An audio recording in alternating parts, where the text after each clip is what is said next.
पाकिस्तान के मौशी हालात में अभी भी खतरात के बादल मंडला रहे हैं।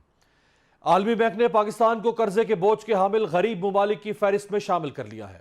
बताया कि हमको छोटी चीज नहीं है, हमें कोई हल्का ना ले।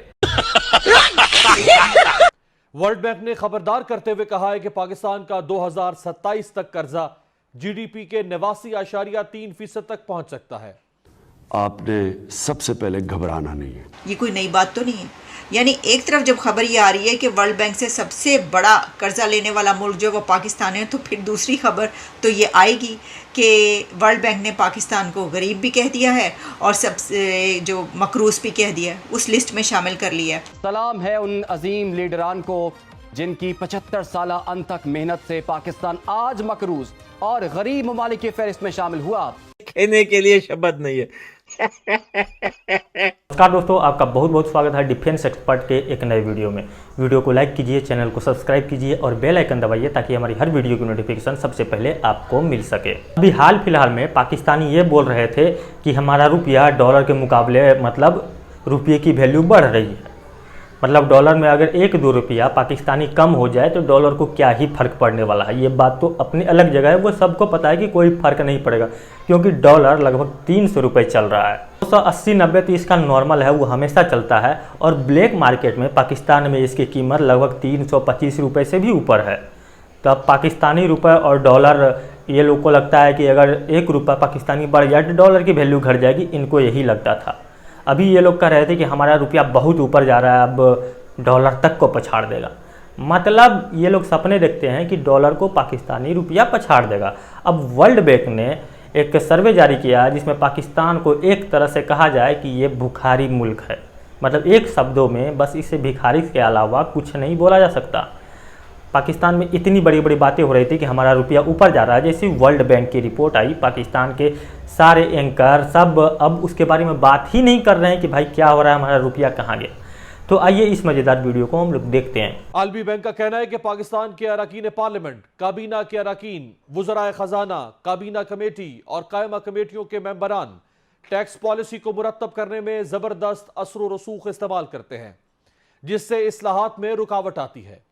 आलमी बैंक ने कहा है कि सब्सिडीज में कमी के लिए टैक्स इकदामात किए जाएं और सालाना बुनियादों पर 2723 अरब रुपए माली खसारे में कमी लाने के लिए अखराजात को कम किया जाए।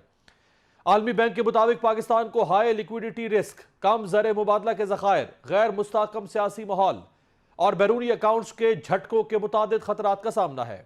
ये बहुत अलार्मिंग सिचुएशन है। ये जो फैक्ट्स एंड फिगर्स हमारे सामने आ रहे हैं बहुत अलार्मिंग है। इसको देखने की ज़रूरत है, लेकिन कौन देखेगा और किसको ज़रूरत है और देखने से क्या फ़ायदा होगा। सलाम है उन सियासतदानों को जिन्होंने बुलंदोबांग दावे और वादे तो किए लेकिन मुल्क को मुआशी बहरानों से ना निकाल सके। सलाम है उन पॉलिसी साजों को जिन्होंने ऐसी पॉलिसियां मुरत्तब की कि जिसके तहत गरीब से गरीब तर और अमीर से अमीर तर होता गया। पाकिस्तान पहले ही आलमी बैंक से सबसे ज्यादा कर्ज लेने वाला मुल्क बन चुका है और अब आलमी बैंक पाकिस्तान को 50,000 रुपए और उससे भी कम आमदनी वालों पर टैक्स लगाने का मशवरा दे रहा है।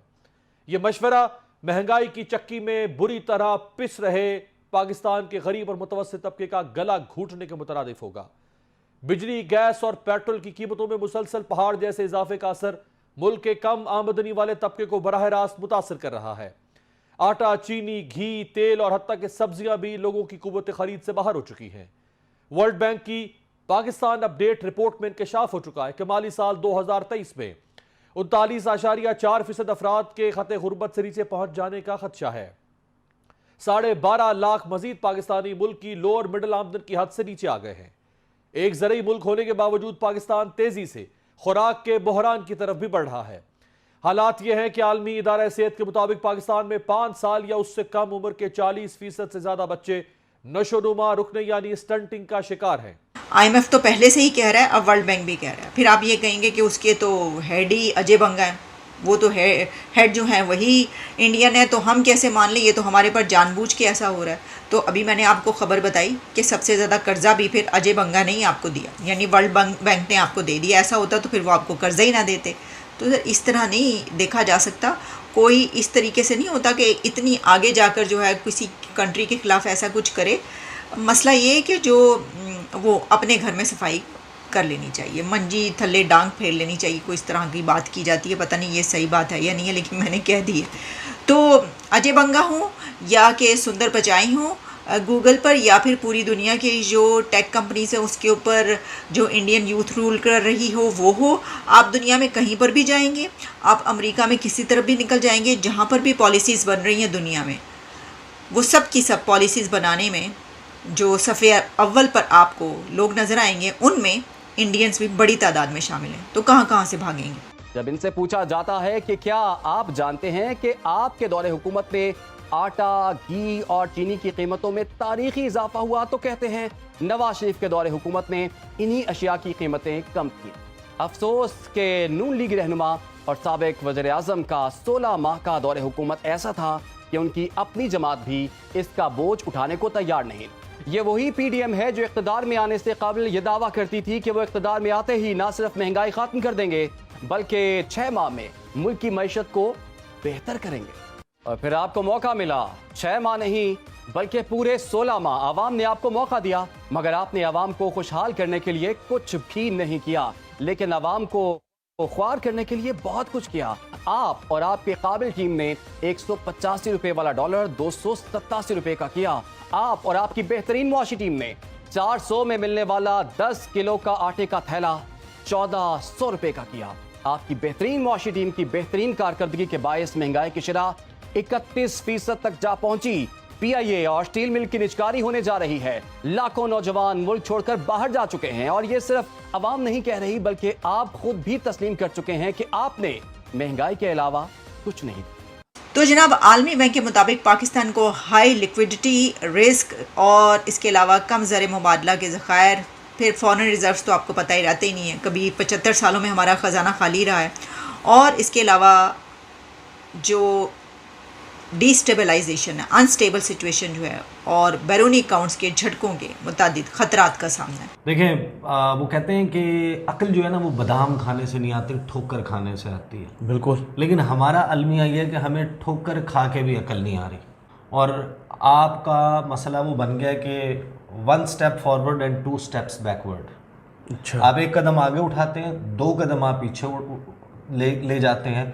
तो आप बजाय इसके कि आगे बढ़ें, आप हर गुजरते दिन के साथ 1 कदम पीछे होते जा रहे हैं। राइट। ये नहीं है कि फॉरवर्ड मूवमेंट की कोशिश नहीं हो रही, लेकिन वो है ना मुनीर नियाज़ी का शेर कि मुनीर इस मुल्क पर आसेब का साया है या क्या है, कि हरकत तेज़ तर है और सफ़र आहिस्ता आहिस्ता। बिल्कुल। यानी आनियाँ जानियाँ बहुत हैं, आप सब कुछ देखें, लेकिन आप फॉरवर्ड मूवमेंट नहीं कर रहे। सूरत हाल जूं की तूं। अगर आपने यहाँ तक वीडियो देखा है तो आपको वीडियो जरूर पसंद आएगा। वीडियो पसंद आए तो वीडियो को लाइक कीजिए, अपने दोस्तों के साथ शेयर कीजिए। अगर आप हमारे चैनल पर नए हैं तो चैनल को सब्सक्राइब कर लीजिए और बेल आइकन दबाइए ताकि हमारी हर वीडियो की नोटिफिकेशन सबसे पहले आपको मिल सके। अगर आपका कोई राय या विचार है तो आप कमेंट के जरिए हमें दे सकते हैं। वीडियो देखने के लिए आपका बहुत बहुत आभार। मिलते हैं डिफेंस एक्सपर्ट के किसी अन्य वीडियो में, तब तक के लिए जय हिंद।